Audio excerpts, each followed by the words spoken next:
जो क़ौम जियारे सो जीअंदो रहंदो, जो आम उजारे सो जीअंदो रहंदो। मूंखे तारीख़ ऐं तक़दीर ॾिनी पक्का, जो सिंध संवारे सो जीअंदो रहंदो। मुंहिंजा मान वारा नायबी क़ाबिल एहतराम साईं मोहम्मद अशरफ सुमरो साहब,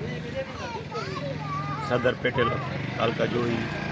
ऐं मुंहिंजो नायबी क़ाबिल एहतराम साथी सजाद अहमद खुसरो साहब, जनरल सेक्रेटरी तालका जोई ऐं ॿिया तालके जोई जा उहिदेदार आहिनि। असांजो जोही अचण जो मक़सदु इहो हुयो त पेटेलफ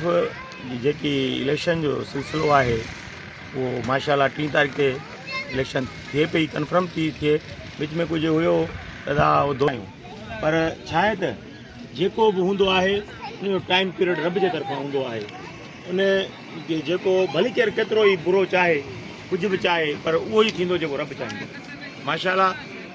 थी मां सम्झां थो त हींअर जेके असांजा लीडर जेको पेर अचे पियो थो, उहो हिकु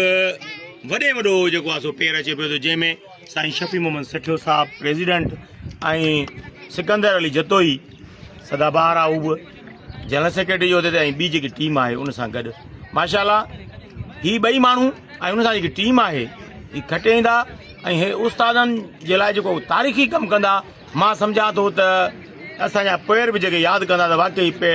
पेटेल जा उहिदेदार हुया ऐं हिननि कमु वरितो।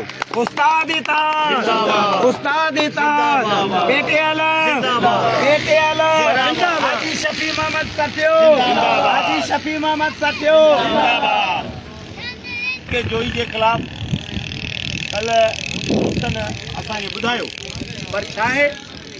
दादा हीअं थियो फोटू कढण खां पोइ वॾी ॻाल्हि न हूंदी आहे, जेको तॾहिं ते ईंदो हुन सां फोटू बि कढाइबो, हुनखे मानी बि खाराइबो, मसइलो न आहे, पर अॻिले माण्हू खपे त यार मां तव्हां सां फोटू कढायो आहे, मां वरी हाणे चवां त मूंसां ही दोस्तनि ही था चवनि, इहा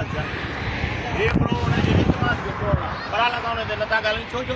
असांजा ॿई दोस्त पूरी टीम जेकी आहे पॉज़िटिव माइंड आहिनि। हू साईं शफ़ी मोहम्मद सेठे साहब जा सचा सिपाही आहिनि, असांखे हुननि जी का बि वफ़ादारी ते शक न आहे, उहो असां सां गॾु आहिनि। ऐं हींअर साईं यारनि असांखे चयो त असां अचूं था दादू तव्हां वटि, कल्ह साईं मूंसां ॻाल्हायो, अहिड़ो मसइलो न आहे, मज़े सां तव्हां ॾींदासीं, चांहि तव्हांजी पीअंदासीं। तो ॾाढो मज़ो आयो, ॾाढो हिकिड़ी मीटिंग थी वई ॾाढी सुठी। ऐं हाणे मां तव्हांखे ॿुधाईंदो थो हलां ॿी जेके असांजा नेक्स्ट जेके